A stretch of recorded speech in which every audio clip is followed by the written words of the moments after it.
Welcome back to the channel, everybody. Wait, who am I? I'm just kidding. I'm McAlphanine. Oh man, see, these are the kind of days that I like. You get some good news. The news is pumping out, it's flowing. Let's get right to it. I don't want to make you wait. All right, so I just made you wait a little bit, but that was for fun. This article is from cryptonews.net. How's everybody doing out there? Hope you're doing well. Shout out to Akadeko. Shout out to Love Life 22, Matthew, Marky Mark, Keith. Shout out to all my people, man. All my people.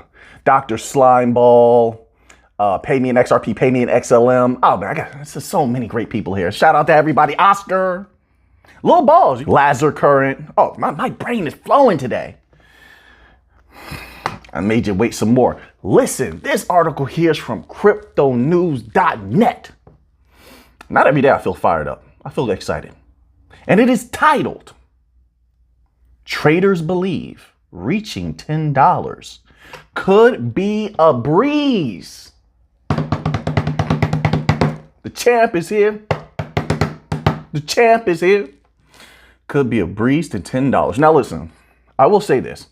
I said this in videos before. I made maybe two about them, from $3 to $5. I said this is maybe some months ago. You can look those videos up. $3 to $5 XRP. I believe there's going to be some turbulence. I do. And then from there, I believe that you can get to that $8 to $10 range. Just my humble opinion. I'm just going by what I've seen in the past from other things. I'm making a lot of different connections, of course. Nobody knows what's really going to happen. But I think quickly, you know, everything is relative. I think you can make it to $10 quickly. You know, that's relative. I don't know what quick means to others. You know, quick to some may mean a few days. Quick to others may mean a few weeks, months, you know. It's all relative, right? Let's read this little tidbit, just a little bit here. Why does it feel, am I the only one? Why does it feel like a Friday today? Is it like that? Does it feel like that to you? I was feeling fired up for the video. I usually only feel that way on Fridays lately, but I feel fired up today. All right, I'll take it. The crypto trader and analyst, Egrag is back. Egrag is like, hey, look, it's time for some good news. So we're going to drop the good news. Analyst Egrag Crypto predicted that the price of Ripple will climb to $10 within the next cycle in a tweet published yesterday. And you know, the thing about Egrag comes in with the charts, serious business. It says, according to the post, the remittance token's price may even rise. Get ready for this price here. Are you ready for this price here? According to the post, the remittance token's price may even rise to as high as $124. $124. Now, you know what's, listen. I believe sky's the limit for XRP. It depends on what they're going to issue on chain. It depends on what they're moving. They got a ton of banks. But I'll say this. I made a video and I think the price range that I was talking about, and that I've never put out my high price. My top price where I think over some years where XRP can go, I've never put that out. But I just talked about like it was $25 or $25 to 50 or 35 to 40, something like that. You could go look those videos up. And let me tell you something, people snapped. They said $50 is insane. I was getting hundreds of messages. So to see 124, oh, I love it. I love it. I'll take it. If it doesn't go there, so be it. A lot of people don't need a crazy price for them to see disgusting gains. I said that plenty of times. But at 124, sure, I'll take it. If it goes there, I'll take it. You let me know. That's the important part. I see a lot of comments. All right. Let me know. Do you believe XRP can go to 124? And what's more important, let me know, do you think it can happen quickly? Or are you looking for something like that over time? You let me know what you think. I would be very interested to hear. You all know I appreciate your comments. It says, in a tweet created on Monday. Wait, let me pause. And then keep in mind that all the articles we read where they say, well, if XRP goes here, XLM goes here, right? They go up together. So if XRP were to make it to $10, where do you see XLM? And if XRP makes it to 124, then where does XLM end up? You see, if it's going to continue to move in tandem, you know. It says, in a tweet created on Monday, the trader predicted that XRP hitting $10, which is also the 1.618 fib level, quote, could be a breeze, unquote. In addition, the 2.618 fib level is approximately $124, and is also on the cards for XRP, noted eGrad Crypto. And he got the charts right here. He's showing the research. He's showing what he's doing. All right. So I'm not going to read that little piece there. This is on cryptonews.net if you want to see the rest of this. All right. We're going to leave that there. They have a lot more here. They go into a bullish scenario and RSI lines and such. I'm gonna leave that there. Check them out. All right. So let's move on to this next article here.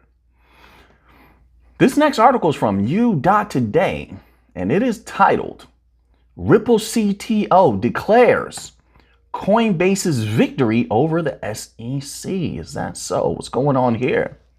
Let's find out. So in a recent series of Twitter exchanges, Chief Legal Officer at Coinbase, Paul Grewal, we're very familiar with that individual, unveiled the latest developments in the legal battle between the Securities and Exchange Commission.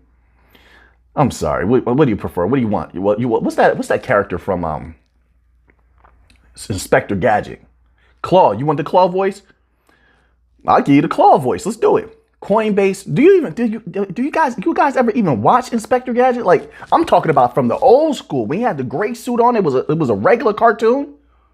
You'll know Dr. Claw. You know Dr. Claw? Alphaning. We don't know that old show. It's a classic. Whatever. Anyway, I give you the Dr. Claw voice for the SEC word here. Paul Grewal unveiled the latest developments in the legal battle between the Securities and Exchange Commission. All right, that wasn't the best Claw voice, but I did what I could. And the major U.S. cryptocurrency exchange, Ripple CTO David Schwartz, subsequently reacted to Grewal's tweet expressing his thoughts on the matter. All right. They have a lot. They have some documentation here. I'm not going to read through that. Once again, go to U.Today if you want to see that. All right. It says Grewal's tweet revealed that the Third Circuit had decided to maintain jurisdiction over Coinbase's challenge to the SEC's inaction regarding their petition for fundamental regulations in the crypto sphere. The court's commitment to shed light on the SEC's opaque procedures was applauded by Grewal. There's major stuff happening, folks. Responding to Grewal's update, Schwartz described the situation as a, quote, roller coaster. Some roller coasters are fun, right? Life is a roller coaster. We don't fear it. We master it. We dominate it, just like we've been doing all along. Everyone here that's watching has shown tremendous strength on the inside. They can't break us or shake us. Spartans to the very end. We shall have our victory. We have victories every day. Every week. We wake up. We're ready to go. This roller coaster is just fun, baby. Compared to everything else we face, this is fun. Now, let's continue on here. So it's while the court compelled the SEC to provide a timeline. Oh, yeah, I like that, compelled. How's it feel to get dominated, SEC? Yeah, this is like one of those wrestlers. Yeah, you guys face those opponents, those wrestlers, those martial artists. Their record looks great.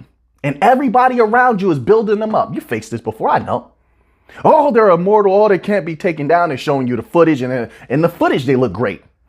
But it doesn't mean anything to us. We just have that. There's an X factor in us that says we're going to hit you with a double leg takedown. We're going to take you down. And what happens when we get on the mat? Well, we know what happens because we have all the trophies. Literally, we have all the medals, don't we? Literally, we got on the mat and we took them down. Oh, this immortal, unstoppable force. We stopped them, didn't we? This will be no different. Just my humble opinion. Just my humble opinion. Let's continue on here. It says, nevertheless. Oh, wait. Where is it? Oh, yeah. While the court compelled the SEC to provide a timeline, there they got forced, that's what that means, for ruling on Coinbase's request, it allowed the regulatory body a 4-month window merely to update the court on the progress toward a staff recommendation. Nevertheless, Ripple exec conceded that many had anticipated Coinbase to receive no relief at all, initially perceiving the legal maneuver as a publicity stunt. Quote, this is a victory, unquote. So what's important here to me is The SEC continues to lose. The SEC continues to take L after L after L. They're just carrying a big bag of L's at this point, losses, right? Taking a positive stance, Schwartz interpreted Coinbase's achievement as a victory. I do as well. He further ironically speculated that the fact that the exchange obtained any relief suggested that their shared frustration with the SEC was resonating. That's what I was trying to convey. The courts understand what we're going through. Things are leaning in our favor.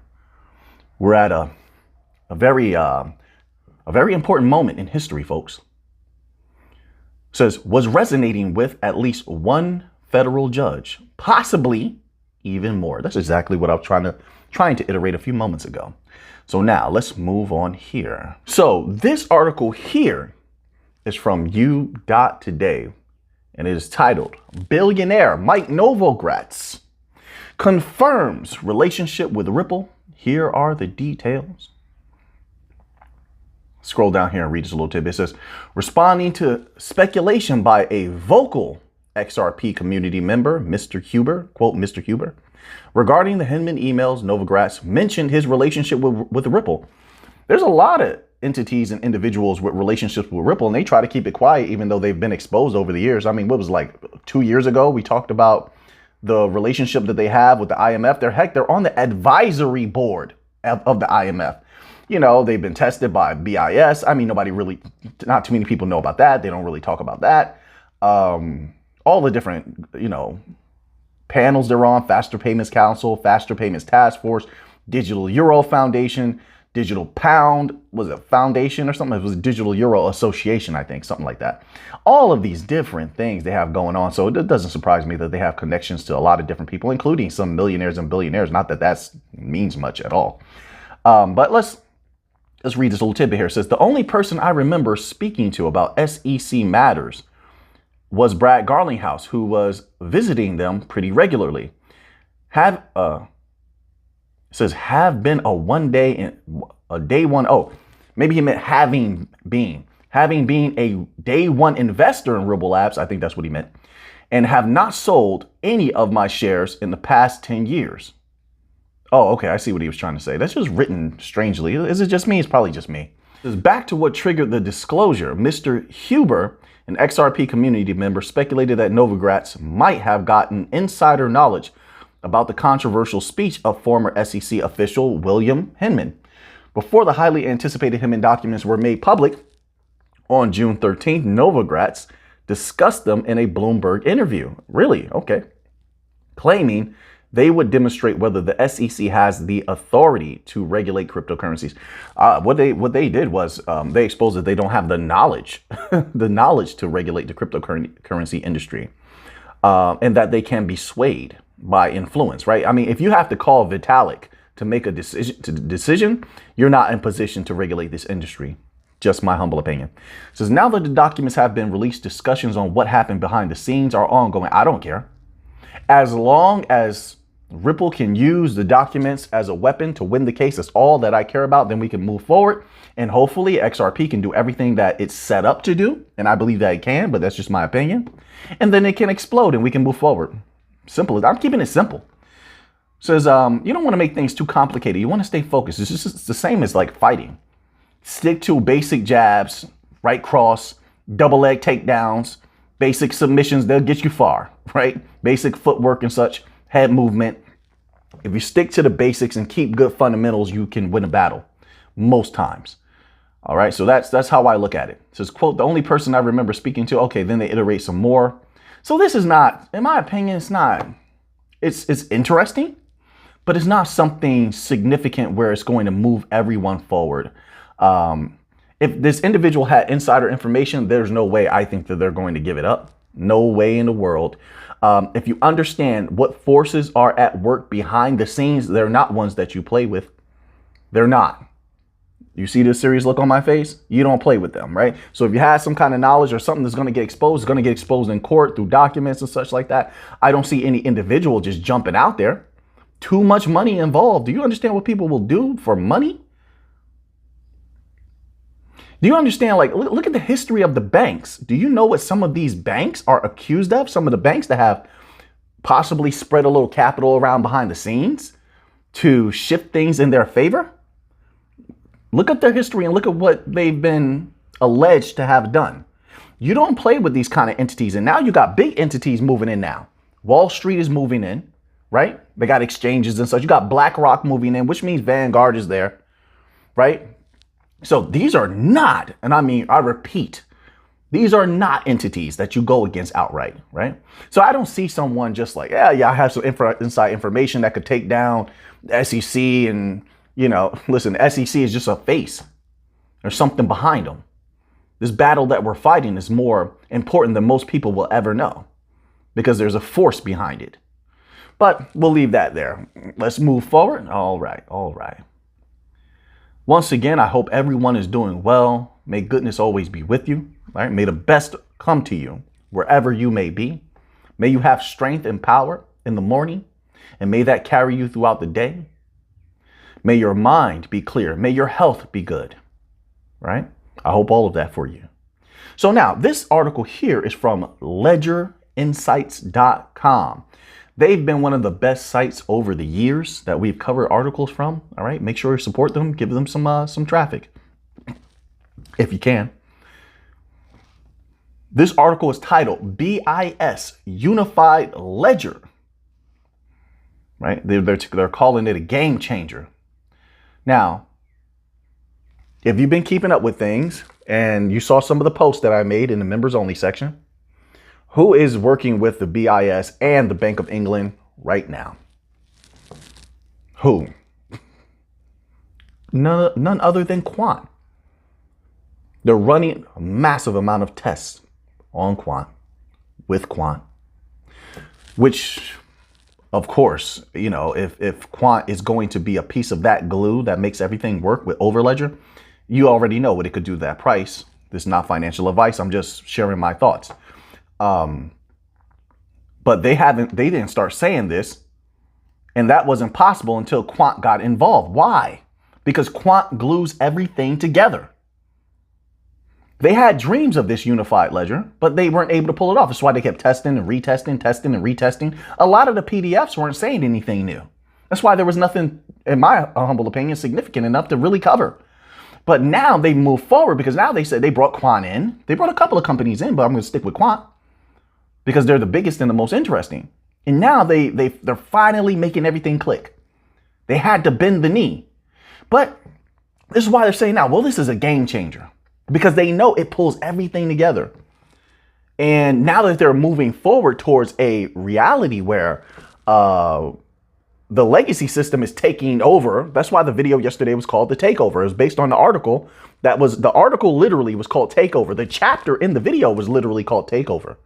Right? Some people always ask me about that. Like, they, ask me about the titles. Usually my titles come from the articles. But now that the legacy system is taking over a huge swath of crypto, they're starting to make way for crypto to thrive. Now, I don't know how long that's going to take, but money will flood in because now the legacy system wants to make some money. Also, watch that members only video I just put out. That might be key in the future because what has already happened is nothing. Nothing. It's like a test run. Everything that's been happening. If you saw what was happening with the government, right? Something happened. Lots of information was taken. That's nothing. If you've been following what they were anticipating to happen. Remember the redacted? Well, they were calling for a cyber redacted. Remember that?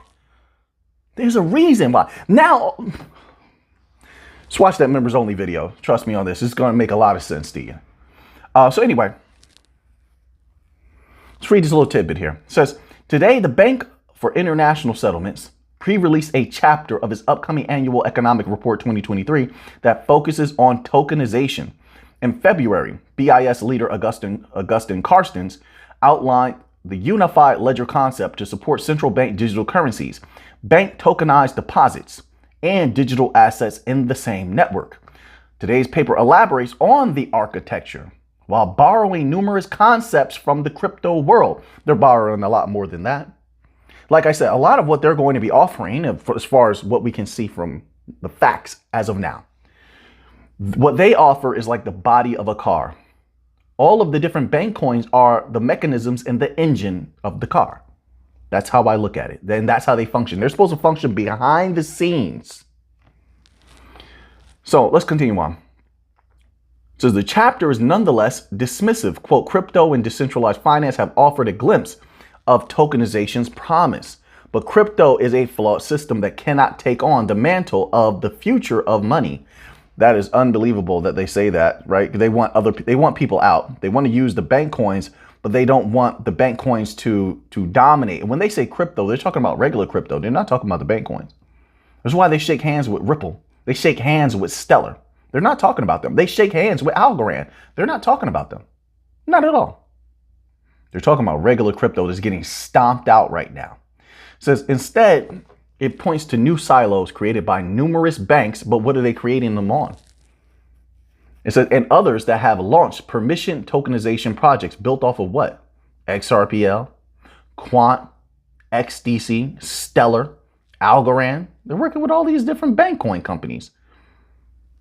Hedera. Why do they have so many banks? Exactly. They're separating the field like what we've been talking about for quite some time. Regular crypto over there, they want to get rid of them. And then that's even better because all the money will come flooding, theoretically speaking, into the bank coins, right? Or offerings that are on the bank coins. You see, most people will not, in the future, if they had it their way, most people won't know about the bank coins. They won't. But so only a select few will have them. Only a select few will know of them. You barely hear anybody talk about Quant, but Quant is such a significant part of the new financial system. So then besides us, who would have Quant? Only those people at the companies. You see? Where they can make the tons of capital off of Quant. This has always been the way that things go. And then the regular people get the scraps off the table, right? But let's continue on here. It says not only do they need to interoperate, exactly, there you go, and they don't have it.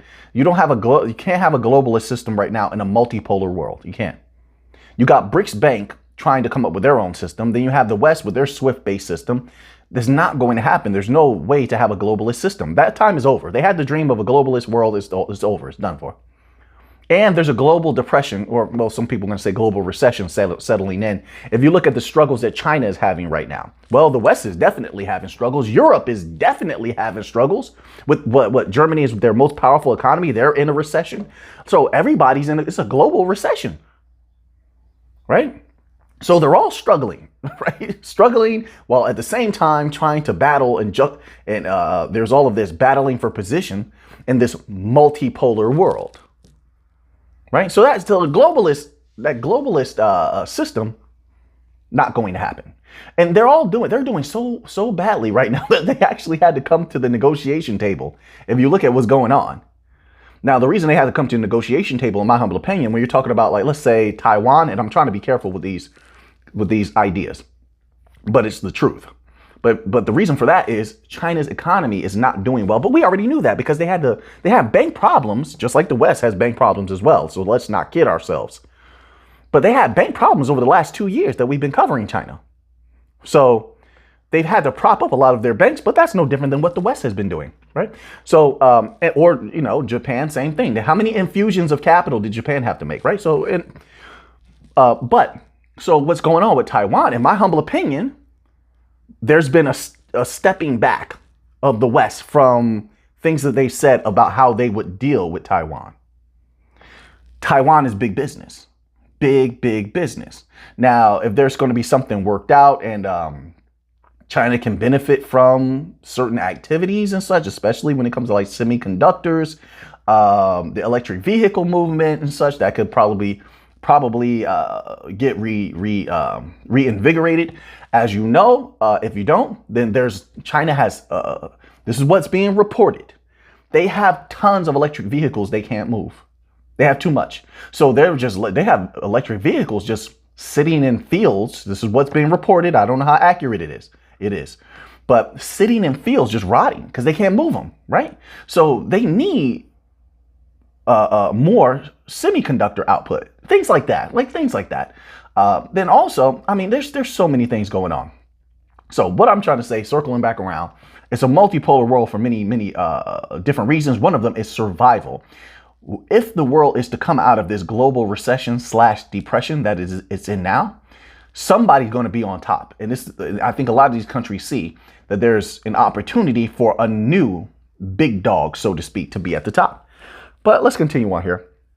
So interoperability is key because they're not going to have that. They need something to glue everything together, hence the bank coins. It says here,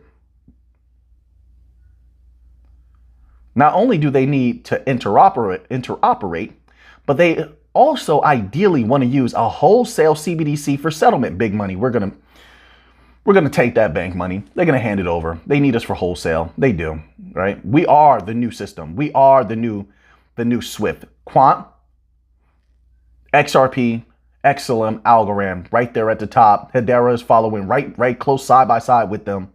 It says, quote, bringing together central bank money, commercial money. And listen, I'm just speaking my mind. You can believe what you want. I'm perfectly fine with that. I'm not here to convince you, okay?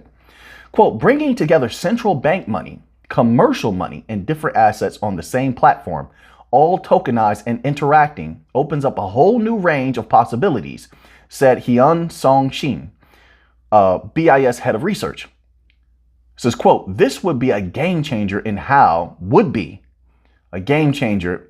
think about money and how transactions take place. Yes, but you have to also understand, why would the NBFIs, if you're getting regulations rolled out around the world, it looks like we're maybe a year or two away from regulations rolled out everywhere, fully. So why would the NBFIs let you just take that huge swap? That's not going to happen. When you rely on them so heavily, not going to happen. They're afraid of domination. They're trying to move at light speed.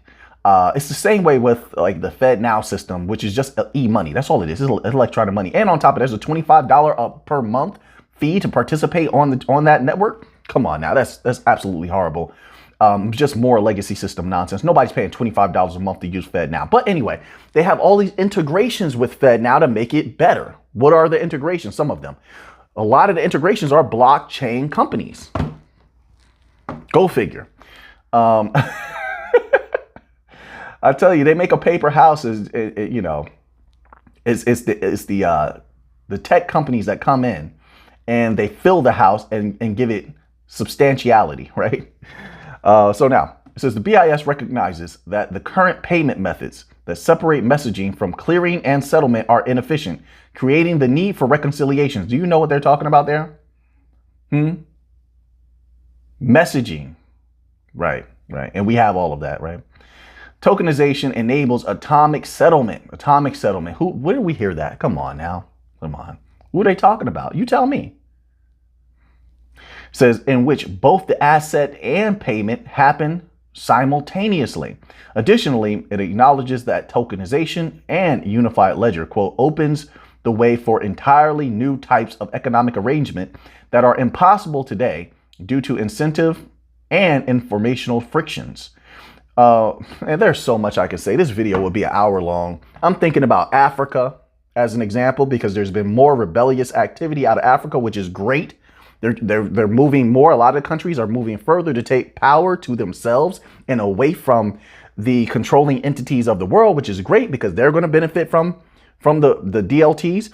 And the DLTs will benefit also from that activity as tokenization of everything out of Africa floods across the DLT. So the African people will be able to make money and rise. The DLT builders and holders of those protocol will rise as well. They'll make some disgusting gains, but then I'm also thinking when I'm reading this, they still have a war with the small banks. But see, I'm trying not to give too much away. They want those small banks to congeal with the big banks. Listen, watch that members only video I just put out. And you know what? I need to make a part 2 of that. I really do. They're at war with those small banks, and small banks are sweating right now.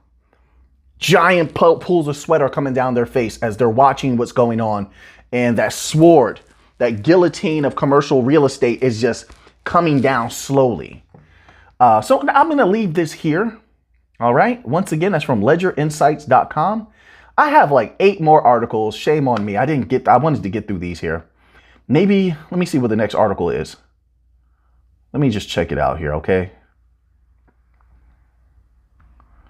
I want to give you one last good one. I do have some gold news. I have some bank news here. Let's end off here with gold news, okay? We'll come back tomorrow if that's okay with everybody, all right? Appreciate every single one of you being here. Thank you so much for being here with me. I couldn't express with words how much it means to have you here and to be able to be a part of such a great community as you all are. And I mean that from the bottom of my heart, all right? So now, this article here is from kitco.com. We're going to talk about gold. Did you see that? You saw the news with gold lately? Did you see? Oh, man, because of situations in the world. You know, they were getting all those gold predictions. Sorry about that, banks are on my mind. All those gold predictions now. Oh, gold can go to 2,400, gold $3,000. It's coming back. I told you, because there's certain catalysts that are occurring, right? It's building. We'll see how it goes. Certain movements that the government and the regulators, the central banks have been making is bringing this bullishness back to gold a little bit, at least in the articles that I've read. I don't know what everyone else has read, but let's go here. It says, and I know the markets have been up and down, but that only affects like short-term holders of gold. We're long-term holders. We know where everything's going, and we're very comfortable. So this article is titled, Central Banks Are Preparing for a New Monetary Regime with Gold playing a key role. Yeah, gold's at the centerpiece. Listen. If you have the U.S. Treasury Secretary telling you that the dollar is going to decline, but it's going to be slow, then you have top economists around the world saying that, no, it's not going to be as slow as she's saying. It might be quick. So let's take the average. Somewhere in the middle, it's a medium pace. Let's say, let's just take the average. At a medium pace, the dollar is going to decline. Then what do you use as the prime currency around the world? Universal currency. It would have to be gold. This is why they've been stacking up on gold for so long. This is one reason why everybody's bullish on gold. But let's read this little tidbit here. It says, emerging central banks are gearing up for a new monetary regime in which gold will play a vital role as a settlement mechanism, according to Goring and Rosenquach. Quote, the U.S. dollar might be on the verge of losing its reserve currency status. Here we go again. Another reputable source is telling people this. Another reputable source. You know what? It's so many specialists and economists have been saying this. I've been saying this for about a year. We've been covering this. About a year. And so many people tell me, no, Mick, the dollar is good. It's not going anywhere. Nothing's going to happen. This is what they say all the time. And I respectfully disagree. I'm going by what the experts are saying. That's where I'm getting my information. I'm not just pulling something out the sky. I'm going by article after article. You know, they're warning the people. The majority of the people don't seem to care. They're not going to stack up on some of these precious metals just in case that fiat is greatly diminished. Hey, they can do what they want, right? That's all we can do. We just spread the news. That's all we can do. Just quote, a change in the dollar's reserve currency status will be the most impactful market shock in the last 40 years. Look how they're saying this. This is a reputable organization. Recently, central banks have stepped up gold allocation. We've been telling them everywhere. They've been tons of gold. I thought I liked gold. No, they like gold more than I do. Well, I also like platinum and silver too. You want to be fair here. All right, but they've been stacking tons of gold at record rates. Look that up, okay?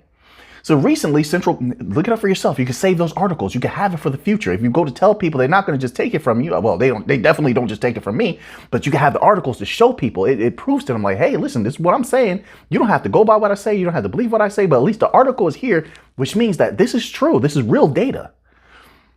It helps to have proof. I'll tell you right now, as a researcher, it does. It says, they stepped up their gold allocation, boosting their reserves, led by emerging economies such as China, India, Turkey, Egypt, Qatar, and Singapore. After last year's record amount of 1,136 tons purchased, central banks added 228 tons to their global gold reserves during the first quarter of this year. This aggressive gold buying is keeping gold supported above $1,900. Can you imagine what's going to happen in the future? I only see this increasing, especially as Well, we'll get into that another time, right? $1,900 an ounce, the level in the face of a hawkish Federal Reserve Goring said, quote, we will break through the triple top that we put in place at $2,000 an ounce level. So you're hearing it again. It's going to explode through 2,000. It says, quote, we will blow through it. I can't wait. I can't wait. Trust me on this. It says, and the central bank buying will be the big push. I agree. I felt that. Well, listen, it's twofold. One, central banks. I always talk about that, but I always talk about the other catalyst, which is if banks go down, then the people will run and retreat to protect their capital in gold and silver. That's the other big catalyst. But, you know, that one's a what if, and there's no telling when. We do know that consistently the banks will continue to buy gold. As of right now, that's how it looks and how it has been for quite some time. So central banks have not only been a massive source of demand in the last 2 years, but they are also the driving force for this whole decade. The idea that the US dollar is losing its reserve currency status has existed for years. But here's the difference. Like I said, I abhor when people say that. Why? Because before you didn't actually have something like the BRICS nation building a mechanism to replace it and actual dollar dumping occurring. That didn't happen before. You can't compare before to now where it's actually happening. They are shirking and shunning the dollar. That's something I'm going to pay attention to if the bulk of everything that is around me, all the transactions are in the dollar and things could be affected by that. I think that's pretty important to know the difference. It says, but it has been nothing but noise. So what makes this time different? Please talk about BRICS nation. There is here we go. There is a growing amount of evidence of countries moving away from the greenback, including Saudi Arabia talking about settling their oil in renminbi. Didn't I talk about that? Yes. All sanctioned Russian oil sales being paid in renminbi. Brazil wanting to settle its agricultural trade with China in renminbi. And France's Total Energy is willing to sell their LNG to China to accept renminbi. Keep in mind, renminbi would just be a placeholder for the common BRICS currency that they're working on. Can you imagine when that drops? So, this is a good article. Kitco, you did a good job. So I'm going to leave it there. So that way, if people want to read more of this, and there's a lot more to this, go check out kitco.com, kitco.com. The article should be right there for you. Okay. And now that you have that information, what are you going to do with it? I know what I'm going to do with it. So until next time, let's get to the money.